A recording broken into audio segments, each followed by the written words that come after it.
if you are to tally the kids that are in special schools and in the integrated or inclusive settings, they cannot amount more than 100,000. And yet, more than 1 million kids join school every year. So if you're talking about a total number of 100,000 kids with disability, in totality in the whole educational system, then you clearly can figure how many are left out. Yet up to 10% of the Kenyan population are supposed to be having a disability or another.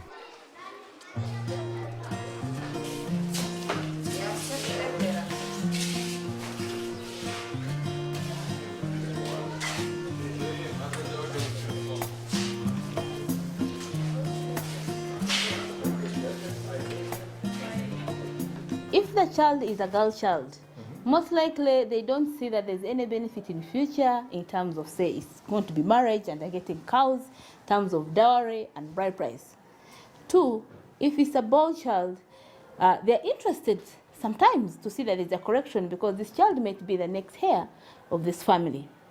But the other thing that it does is the level of the literacy levels. Some of them are not educated. Some of them, they don't know the importance of investing into rehabilitation and also giving an opportunity to a disabled child.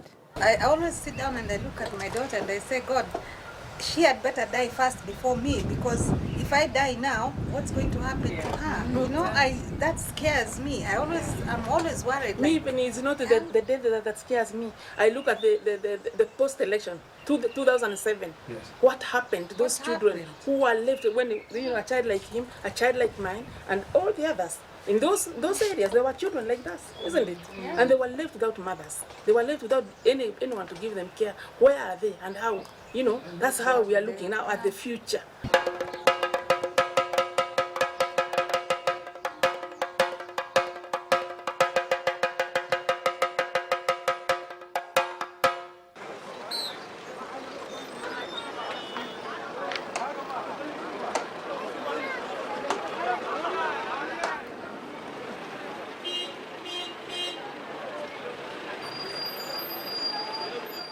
laakiin guuri indhabeel habaar ma aha dhibaato ma aha yani inaad indhabeesho waxa se dhibaatayna dad indhala iyagu aad ku siin aad ku dhex indhabeesho marka waa dhibaato jirta kulli markaad indhabeesho inaad dhibaatooyin kala kulanto bulshada aanu ku dhex noolahay oo caqabado fara badan la kulmayso ama eriyo fara badan oo aanad jeclaysan yani aniga tii soo marto kala dad saaleer ka soo qaado waxyaabihii dhibi jiray waxa kamid ahaa oo dadka aan yani aad u nacbaan jiray afar qof ban nici jiray qof igu yiraahdaa adduunyada adiga maxaa ka galay adigu waxoogaa isbedel baa ku yimid dadka moralkayga aniga yani shakhsi ahaan iyo niyadaydii oo dhan kaas waxaad arkaysaa dadkeenu ma dhiirigeliyaan qofku markuu naafoobo ma dhiirigeliyaan laakiin waxay hadda iyo jeer isticmaalaan erayo yani qofka sii niyad jabiyo sida hebel iyo adduunyo maxaa kala galay halkaasuu ka fadhiyaa iyo adduunyo maxaa ka dan hebelba saasuu noqday.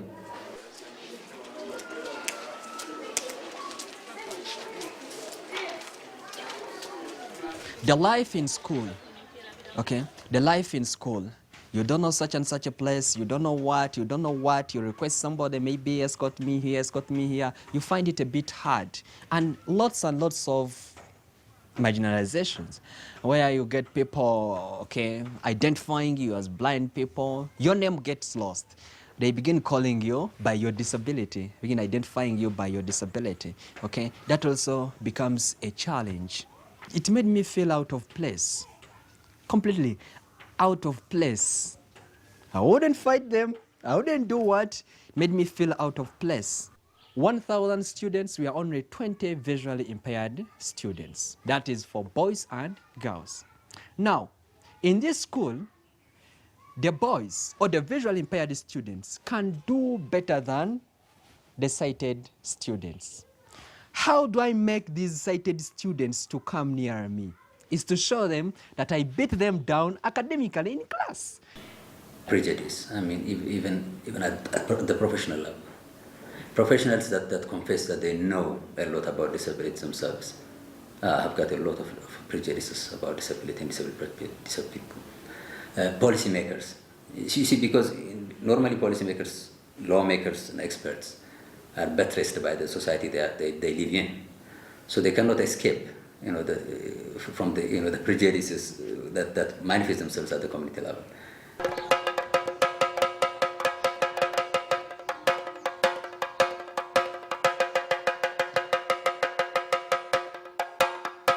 Physical barriers that are not helpful for people with disabilities to have access to the environment on the roads, transport systems,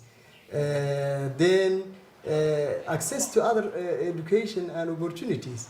dib markaa uma arko aglaantii way waan la qabsaday qofkan waxay dib ku tahay markuu weeyay wax ku dhaca Soomaaliya ka waan la qabsaday wax kasta waan qabsan karay anigu dirtaan fuulaya meesha doonaan maraya tan ka haysanaya tay ugu darno wato aan la ahayn laantii dhibaatada markaa tan waan hayaa markaa aan tan hayay laakiin dhibaato haysa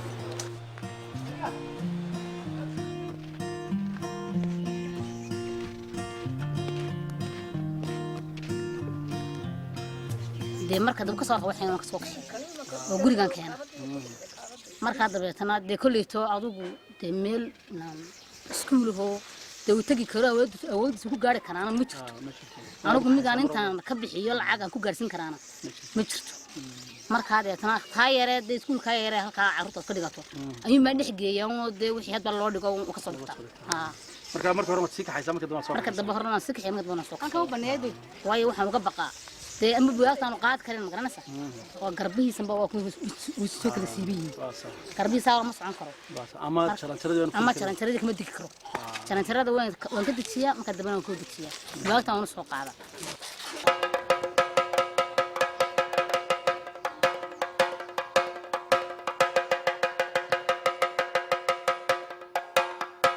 The new constitution might not help us, but then it is up to us Kenyans now to choose the right person, not choose because of money or anything. All the old ones, when the time comes, we throw them out.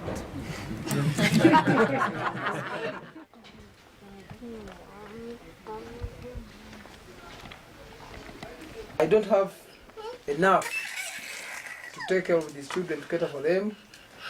But I've tried to look for schools so that these children could be there.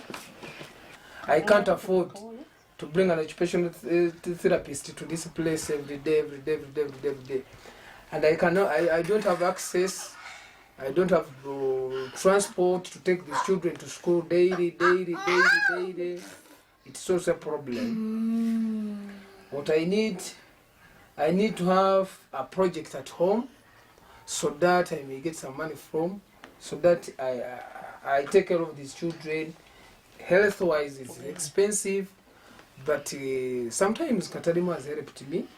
That's a problem, really. In the constitutions, and there are colorful legislative frameworks, policy frameworks. Yes. They're seldom implemented. That's a problem. I mean, I think that's a generic problem, really, that runs through each and every country in Africa.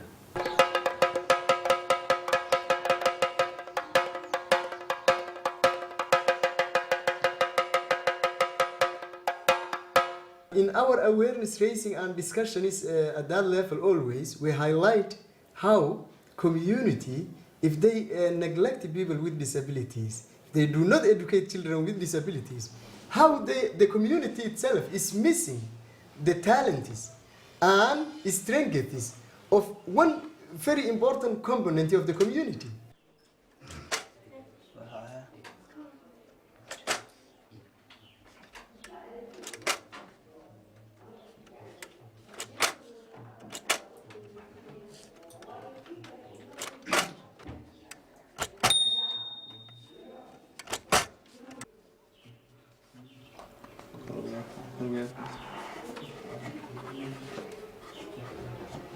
One of the things as a home, we do what we call policy advocacy and lobbying and sensitizing the communities.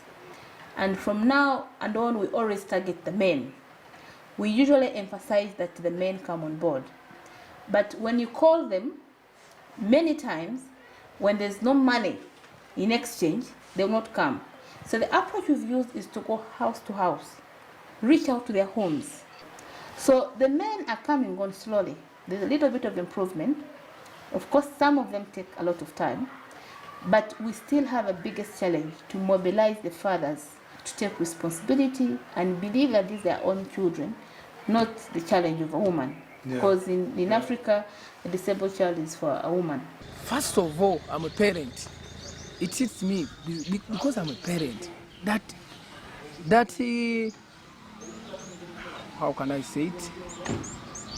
It takes me to take much emphasis on these children who are disabled, because I have some children at home. That's why when I look at them, the way how I spend on them, the way how I take care of them, then I take it back to another parent who has the same problem. The way how we can change them is through teaching them that disability is not inability. We try our level best to teach them on radio programs, on workshops, on televisions. We teach them, we sensitize the community to have a positive attitude towards the children who are disabled. Yeah, we need the communities to change. You have to have a very clear legislative framework. You need to revise your penal and criminal codes. For instance, our criminal code contains very, very denigrating, very stigmatizing, very belittling language when it comes to especially people with mental disabilities. And such kinds of things have to be done first. You need to have a very clean and clear legislative and policy framework. Once you have that, you need to have budgets. Budget is a very important issue. So perhaps most laws and policies are not implemented for the simple reason that there is no budget allocated for those laws and policies. Why not have a school which can try to carry students all the way from elementary education, middle school, high school, post-school training, and even plan for them beyond school? So I came up with this school called International Transition School.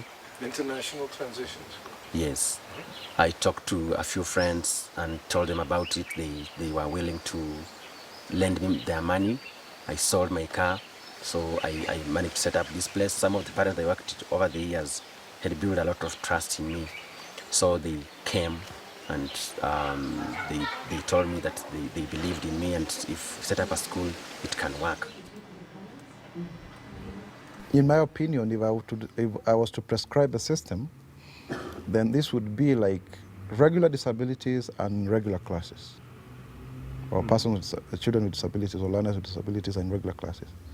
Those with severe disabilities either in special schools or they are special units where they can learn but within the mainstream, so that there's a concentrated approach, like you have an extra class for them in every stage, primary stage, secondary, but then they can socialize because they can play.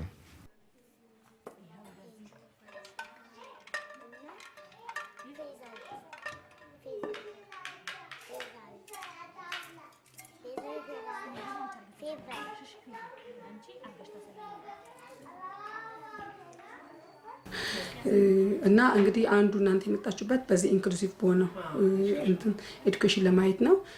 አንደኛው ሞዴል ትምህርት ቤት አሁን እንዳየሽው ይሄ ሞዴል ትምህርት ቤት ነው። ህፃናቶች ጉዳተኛና ጉዳት አልባ የሆኑ ህፃናቶች በጋራ ተደባልቀው ይማራሉ። ትምህርቱን ብቻ ሳይሆን የምንሰራው ወላጆችንም አዌር በማድረግ ማህበረሰቡንም አዌር በማድረግ በአካል ጉዳት ዙሪያ የጉዳትን ምንነት፣ ሌላው ደግሞ መንግስት ትምህርት ቤት ውስጥ በመግባት ከመንግስት ጋር የምንሰራቸው ስራዎች አሉ። በትምህርት ቤት ውስጥ አሁንም አዌርነስን በመፍጠር የጤና አካባቢዎችን በማመስረት ኢንክሉሲቭን በማስተማር እና ትምህርት ቤቱን ደግሞ እንትን እንዲሆን ተደራሽ እንዲሆን ትምህርት ቤቱን አንዳንድ እንደየ ፕሮጀክቱ እንትን ሪሶርስ በማደራጀት ለአካል ጉዳተኞች ምቹ እንዲሆን አንዳንድ ራምፖችን በመስራት ሽንት ቤቶችን ሞዲፋይ በማድረግ ነው ገቨርንመንት ስኩል ገብተን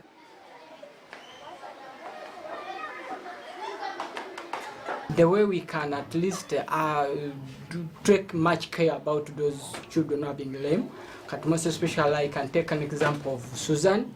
He's blind somehow, but actually, if at all we are arranging in a class their seats, we take care so that at least we can put Susan in front, so that at least can observe what is on the TV rather than taking her behind.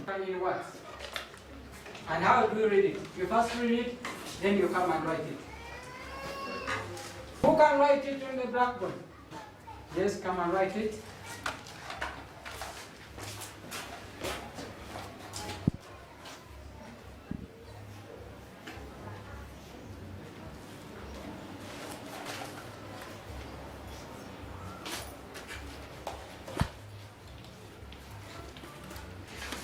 Yes, you clap for her. 405. 405. All of us seem to say the government should do it, someone should do it, the experts should do it. We've never seen the experts, we've never seen the governments. So I ask individuals, what are you doing at wherever you are that can make a difference